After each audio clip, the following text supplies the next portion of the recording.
किसी ने आपके साथ गलत किया है, फिर क्या करें? मतलब इतना गलत कि आप गलत नहीं हैं, फिर भी बहुत बुरा आपके साथ हो रहा है।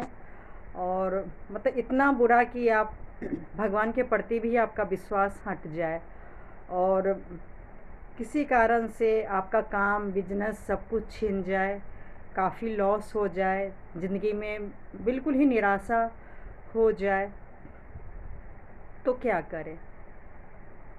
तो मैं अपनी ही कहानी बता रही हूँ। मेरे कुछ सालों का आप पास्ट वीडियो देखेंगे तो मैं परेशान थी लोगों के कारण, और कुछ लोगों ने मतलब मुझे चैलेंज किया था, जबकि भगवान की कृपा कहिए कम एज में ही मैं सब कुछ हासिल कर ली थी। मुझे दोबारा चैलेंज एक्सेप्ट करने की कोई ज़रूरत नहीं था। चैलेंज ये था कि मैं अपने हस्बैंड को सेट करूं।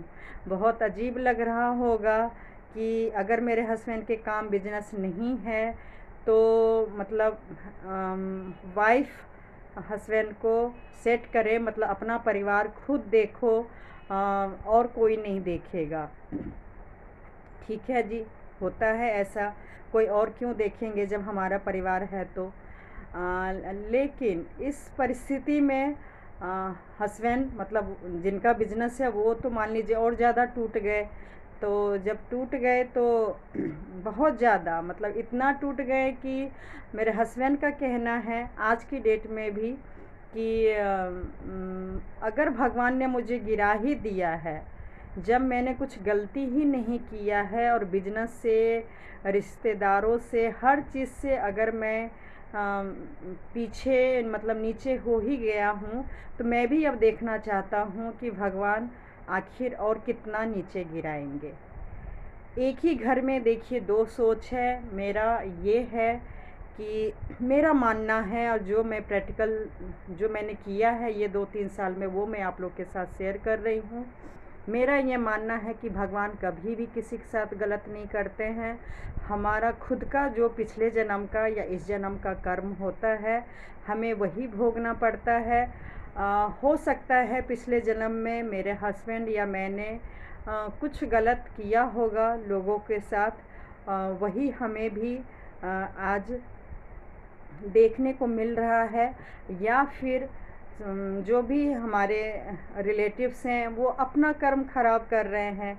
और बात रही बिजनेस का, वो अगर मान लीजिए लॉस हो गया, तो अगर किसी के करवाने से हुआ, जैसे मुझे कुछ लोगों ने बोला कि जादू टोना में मतलब साल भी बताया, और कब से मतलब मेरे हस्बैंड की तबीयत ख़राब है, बिजनेस में लॉस, मेरा लॉस, वो सब कुछ खुल के बताया, कौन करवा रहा है, क्यों करवा रहा है, हमारे फैमिली को बर्बाद कर दिया। एक्चुअली मेरे हस्बैंड का बहुत ही कमज़ोर, सबसे कमज़ोर अगर चीज़ बोलेंगे तो वो मैं और मेरी बेटियों नहीं है। उनका, मेरे हस्बैंड इतने एज के हो गए फिर भी उनकी कमज़ोरी अगर देखा जाए तो उनकी खुद की फैमिली है।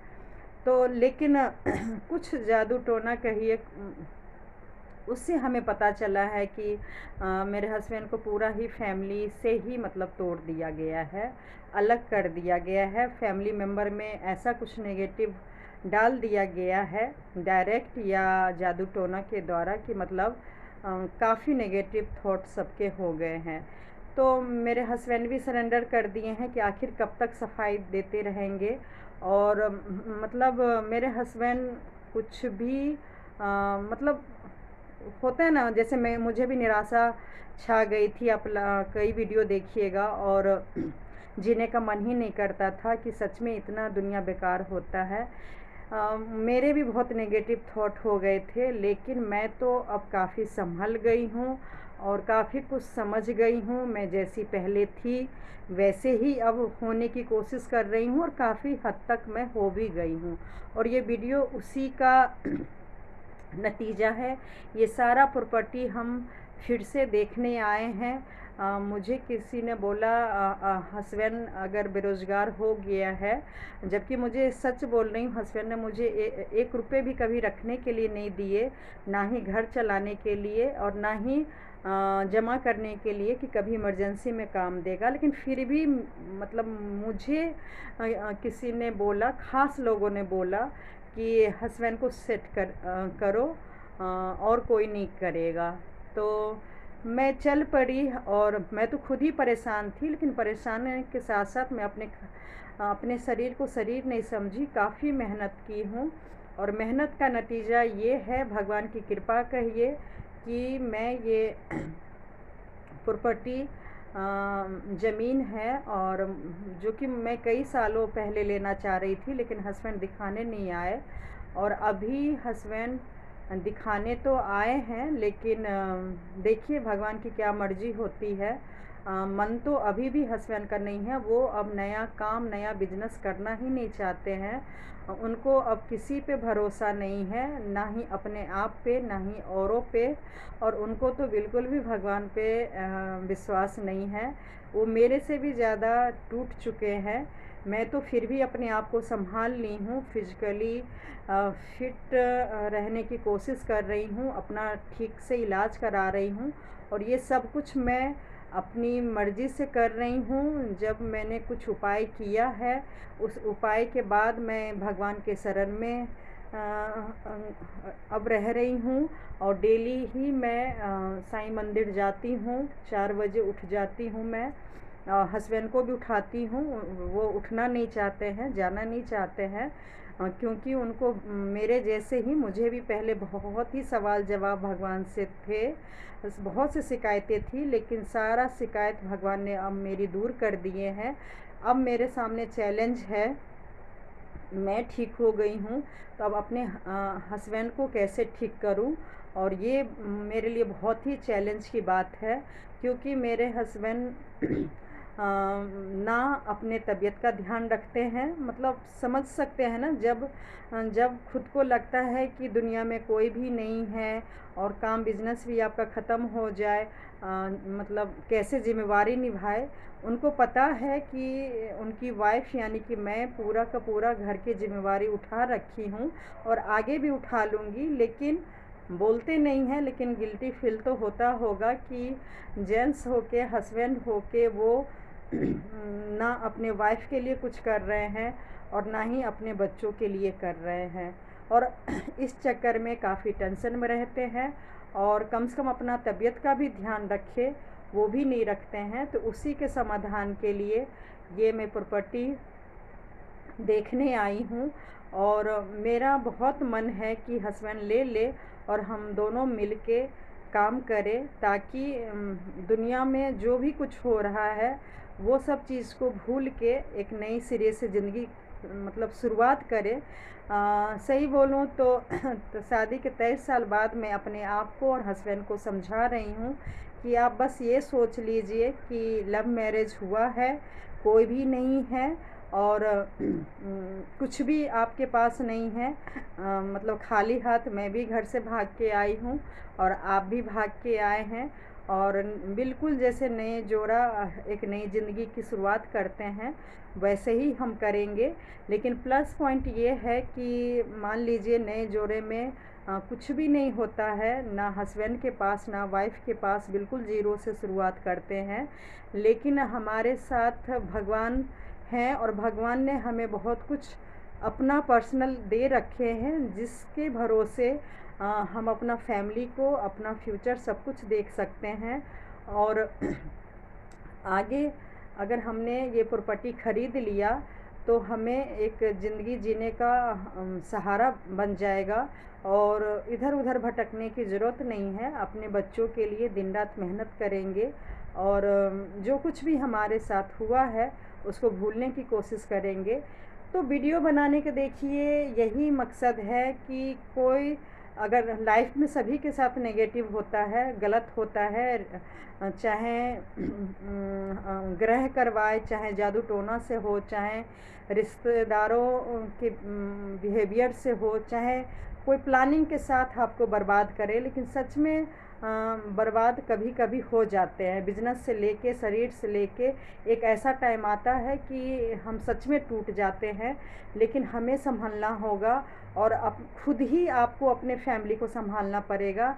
यकीन मानिएगा, जब आप टूट जाएंगे, बिखर जाएंगे, तो कोई भी आपको सहारे देने के लिए नहीं आएगा। आपको खुद ही उठना होगा, खुद ही संभलना होगा और खुद ही नए सिरे से काम भी करना होगा और अपनी ज़िंदगी भी जीना होगा। तो आप लोग भी कमेंट्स करके बताइएगा। मुझे तो देखिए रोजी रोटी के हिसाब से ये मार्केट बहुत ही अच्छा लगा।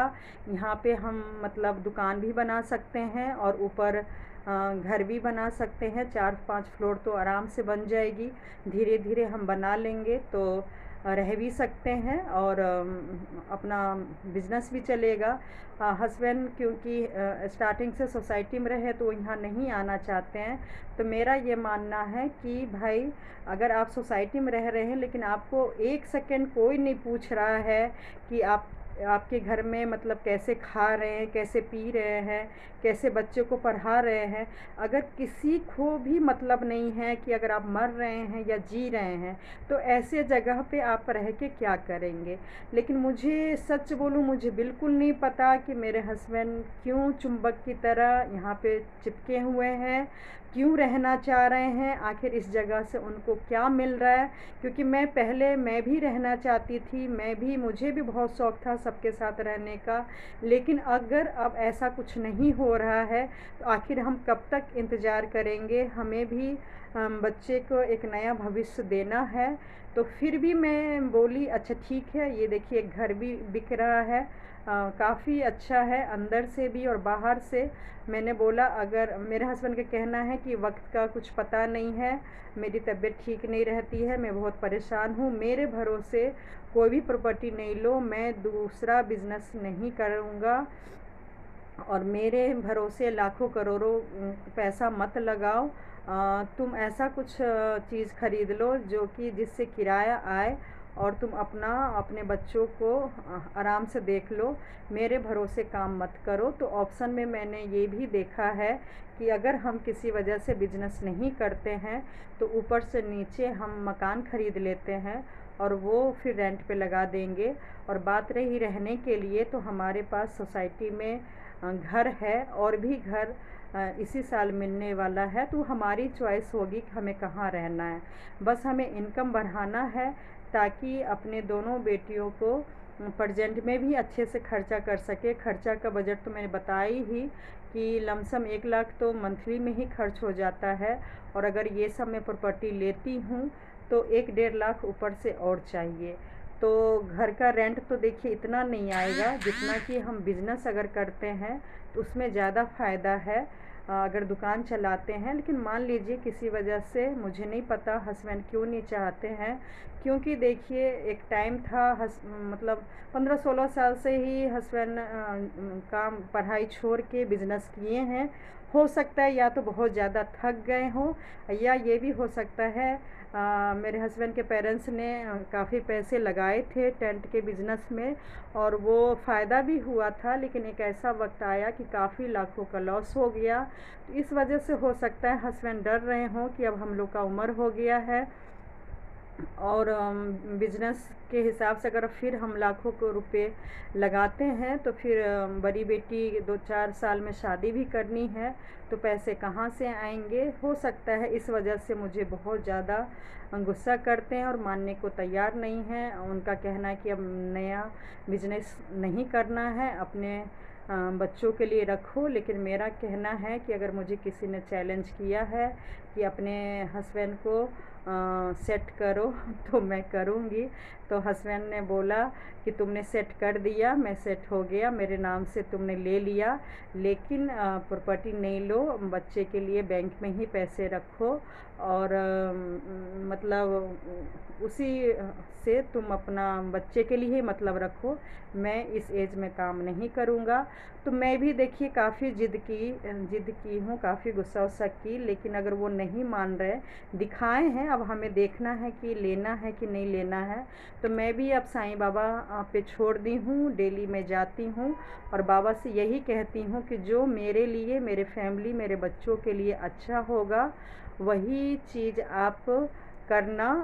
अगर नहीं अच्छा होगा तो डील नहीं करना, हम ऐसे ही ठीक है।